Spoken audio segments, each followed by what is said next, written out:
ملک منور حسین کھوکھر اور آپ میرا یوٹیوب چینل دیکھ رہے ہیں۔ 1 فروری کو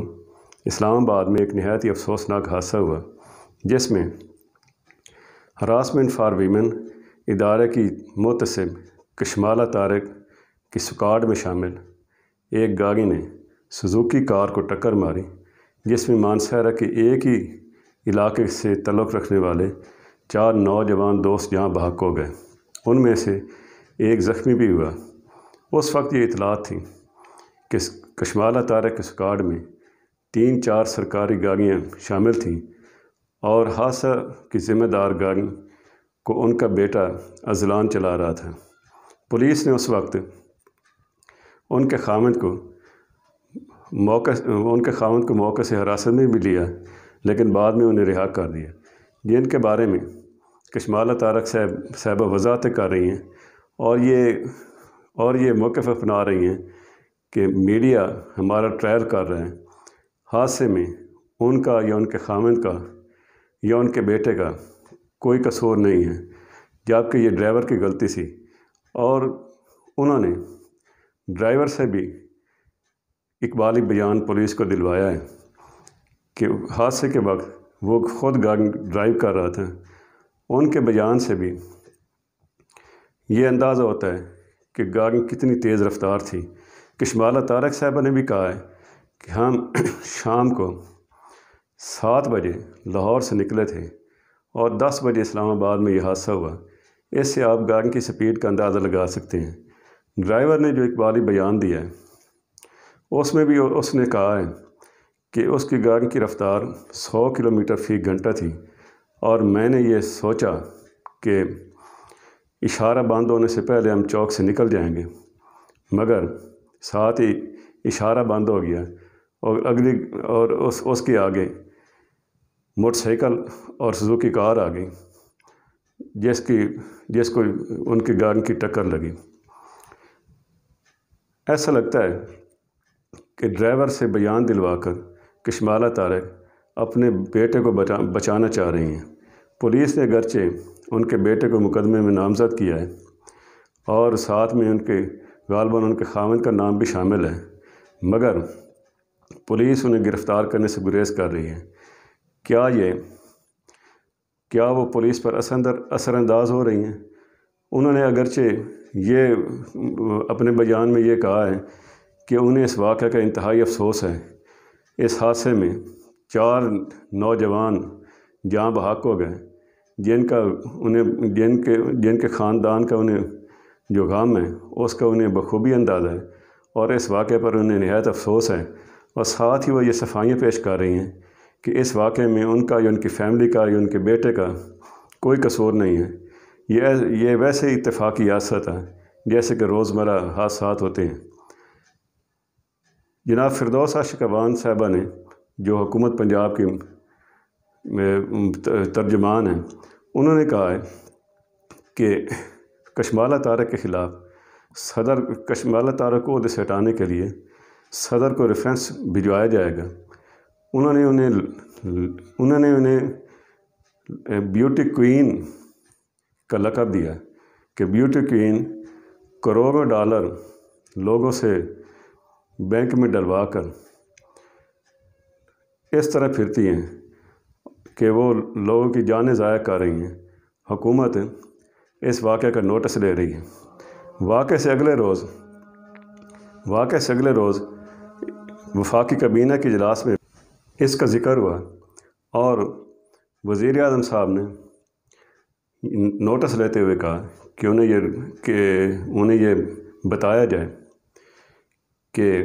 سرکاری عہدوں پر موجود لوگ اتنا سکواڈ اور پروٹوکول لے کر کیوں پھرتے ہیں، وہ ذرا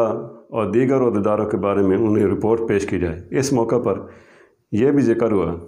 کہ سابق آئی جی پنجاب مشتاق سکھیرا کے پاس 33 پولیس اہلکار ہیں، جنہیں آئی جی کے عہدے سے ریٹائرمنٹ کے بعد میاں شہباز شریف ایک اہم ادارے میں عہدہ دے کر گئے تھے۔ وہ 33 پولیس اہلکاروں کو اپنے ساتھ رکھتے ہیں۔ وزیر اعظم نے اس موقع پر ان کے ساتھ وافد سیکیورٹی تو فوری ہٹانے کا مطالبہ کیا، لیکن باقی کے بارے میں بس یہ تک کہا کہ انہیں باقی لوگوں کے پاس، سرکاری عہدیداروں کے پاس یا وزراء کے پاس جو پولیس کا سکواڈ ہے یا جو پروٹوکول کی گاڑی ہیں انہیں اس سے مکمل آگاہ کیا جائے۔ انہوں نے کیا تماشا لگا رکھا ہے، اس پر بھی ابھی تک کوئی عمل درآمد ہوتا نظر نہیں آیا۔ آپ اس بات سے بخوبی آپ اگر کشمالہ طارق اور ان کے خاندان کی نجی زندگی کے بارے میں معلومات لیں تو آپ کا اندازہ ہو جائے گا کہ ہمارے ادارے میں کس قسم کے لوگ اتنے اہم عہدوں پر فائز ہیں۔ خود کشمالہ طارق صاحبہ نے 2018 عیسوی میں ایک ٹی وی چینل کی رپورٹنگ ٹیم پر حملہ کروایا تھا۔ وہ اس لیے کروایا تھا کہ انہیں یہ شک تھا کہ صحافیوں نے اس کی خفیہ گفتگو جو آف دا ریکارڈ وہ کر رہی تھی، انہوں نے وہ ٹیپ کی ہے، اور ان کے حکم پر ان کے اسٹاف نے صحافیوں کو نہ صرف زدہ کوب کیا بلکہ وہ ریکارڈنگ بھی ان سے لے کر ڈیلیٹ کروائی۔ کشمالہ طارق کا بیٹا اذلان، جس کے بارے میں یہ شبہ ہے کہ وہ گاڑی چلا رہا تھا اور اس کا ڈرائیونگ لائسنس بھی نہیں تھا، جس کا اندازہ اس بات سے بھی لگایا جا سکتا ہے کہ اسلام آباد پولیس نے اس واقعے کے بعد بغیر لائسنس ڈرائیوروں کے خلاف مہم شروع کی ہے اور ان کے خلاف کارروائی کی جا رہی ہے۔ کشمالہ طارق کے بیٹا اذلان 2018 عیسوی میں ایٹیسن کالج میں زیر تعلیم تھا، جہاں سے وہ اپنی غلط حرکتوں کی وجہ سے نکالا گیا، جس کے بعد کشمالہ طارق نے سپریم کورٹ میں درخواست دائر کی، حکومت سے بھی اپروچ کروائی۔ ثاقب نثار صاحب نے درخواست پر سماعت کی اور یہ کہا کہ وہ کالج کے معاملات میں دخل اندازی نہیں کر سکتے اور نہ یہ سپریم کورٹ کا کیس ہے، ہائی کورٹ متعلقہ فورم ہے، وہ وہاں پہ رجوع کریں۔ جس کے بعد انہوں نے یہ جو آج کہتے ہیں کہ کشمالہ طارق کو نون لیگ نے لگایا تھا، یہ حقیقت ہے، لیکن ایسے لوگوں سے کوئی بھی بری ذمہ نہیں ہے۔ جب اذلان کو، ان کے بیٹے کو ایٹیسن کالج سے نکالا گیا اور عدالت سے بھی انہیں ریلیف نہ ملا، تو اس کے بعد وہ گورنر پنجاب جو اس وقت بھی موجود ہے چودھری سرور صاحب، وہ ان سے ملی۔ چودھری سرور صاحب نے ان پر دباؤ ڈالا، مبینہ طور پر ان پر دباؤ ڈالا کہ ان کے بیٹے کو دوبارہ ری ایڈمٹ کیا جائے، مگر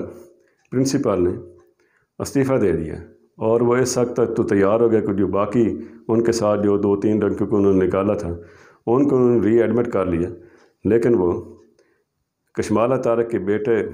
کو جو غالباً اس وقت اے لیول یا او لیول کلاس میں تھا، وہ دوبارہ ایڈمیشن دینے کے لیے تیار نہ ہوئے۔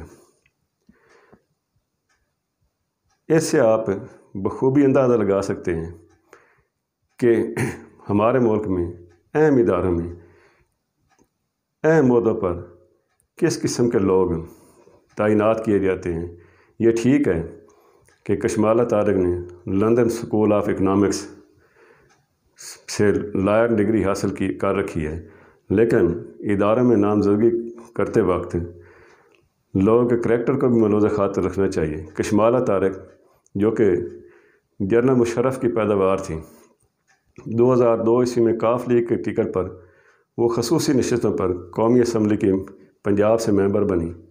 پھر اس کے بعد دوبارہ پھر 2008 عیسوی میں بھی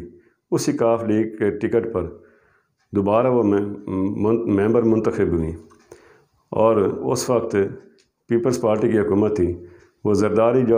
دور کو بھی انجوائے کرتی رہی۔ اور یہی نہیں، جب زرداری کی حکومت ختم ہوئی تو مسلم لیگ کے دور حکومت میں 2018 عیسوی میں انہیں یہ ادارہ بنا کر ہراسمنٹ فار ویمن کی محتسب لگایا گیا کہ وہ جن خواتین کو ہراساں کیا جاتا ہے ان کے خلاف جو شکایات ہیں، ان کے جن خواتین کو ہراساں کیا جاتا ہے ان کی شکایت وہ اس ادارے میں سنے گی۔ اور یہ کہا جاتا ہے کہ اس وقت انہیں خواجہ آصف جو مسلم لیگ نون کے سینئر رہنما ہیں ان کی سفارش پر تعینات کیا گیا۔ یہ خواجہ آصف خواجہ آصف کے خلاف جو نیب میں کیس چل رہا ہے اس کی ٹرانزیکشن جو رپورٹ جو بینک اکاؤنٹس کی ٹرانزیکشن رپورٹ نیب نے عدالت میں جمع کرائی ہے، اس میں بھی کشمالہ طارق کا ذکر ہے کہ خواجہ آصف کے اکاؤنٹ سے 12 کروڑ روپے کشمالہ طارق کے اکاؤنٹ میں منتقل ہوئے۔ تو آپ اس بات سے اندازہ لگا سکتے ہیں کہ کیسے کیسے لوگ ان پارٹیوں میں موجود ہیں اور ان کا نوازا جا رہا ہے۔ یعنی وہ پچھلے دور حکومت میں بھی ان کی اہمیت تھی اور آج بھی ان کی اسی طرح اہمیت ہے، صرف زبانی جمع خرچ کہ ہم نے نوٹس لے لیا ہے اور ہم کارروائی کریں گے، ہم سکاٹ ہٹائیں گے اور یہ بیوٹو کین ہے اور اس کے خلاف ریفرنس دائر کریں گے۔ اس کا صحیح اندازہ آئندہ مستقبل میں آئندہ چند دنوں میں لگایا جا سکتا ہے کہ حادثہ کے شکار جن خاندانوں کے چراغ گل ہو گئے، جو نوجوان اسلام آباد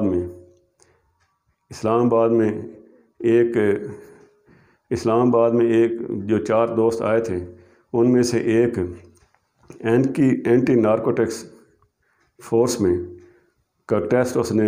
انیس نامی نوجوان نے اینٹی نارکوٹکس فورس میں کا ابتدائی ٹیسٹ اس نے بھرتی کے لیے پاس کر لیا تھا اور وہ اس کا اگلے روز انٹرویو تھا۔ باقی 3 نوجوان اس کے ساتھ آئے تھے کہ کیونکہ وہ ہمیشہ جہاں بھی جاتے تھے وہ اکٹھے سفر کرتے تھے اور وہ اس خیال سے آئے تھے کہ ہم اسلام آباد کو انجوائے کریں گے۔ ان کی سوشل اکاؤنٹ سے بھی اندازہ ہوتا ہے کہ وہ کس طرح مختلف مقامات پر سیر کے لیے سیلفی لیتے رہے اور کس طرح وہ لائیو اپنے دوستوں سے رابطے میں تھے حادثے کے وقت تک۔ تو ان کے خاندانوں پر کیا قیامت گزری ہوگی، امید اور انہیں انصاف کی کس حد تک امید ہے، اس بات کا پتہ آئندہ چند دنوں میں چلے گا کہ حکومت ان خاندان کو کیا انصاف مہیا کرتی ہے۔ کیا وہ اسی طرح کشمالہ طارق جس کو سابقہ حکومت میں شامل افراد نے بھی نوازا اور ان کی پروٹیکشن کی، کیا وہ بھی اسی طرح ان کی پروٹیکشن کرتے ہیں؟ کشمالہ طارق صاحبہ کے ساتھ جو خاوند تھا اس کے ساتھ انہوں نے نئی شادی پچھلے سال اکتوبر میں کی تھی اور اس کے بارے میں کہا جاتا ہے کہ وہ ایک ہوٹل کا مالک ہے اور اس شادی پر کشمالہ طارق صاحبہ کو اتنی خوشی ہوئی کہ وہ خود شادی کی تقریب میں ڈانس کرتی رہیں۔ ان کے اثر رسوخ اور رابطوں سے بظاہر یہی اندازہ ہوتا ہے کہ ان کے خلاف کوئی کارروائی نہیں ہوگی اور انصاف کے منتظر خاندانوں کو جو متاثرین ہیں انہیں ویسے خاموش کرا دیا جائے گا۔ ہم حکومت سے امید کرتے ہیں کہ وہ اس معاملے کی مکمل چھان بین کرے گی اور متاثرہ خاندان کو انصاف دلائے گی۔ اللہ حافظ۔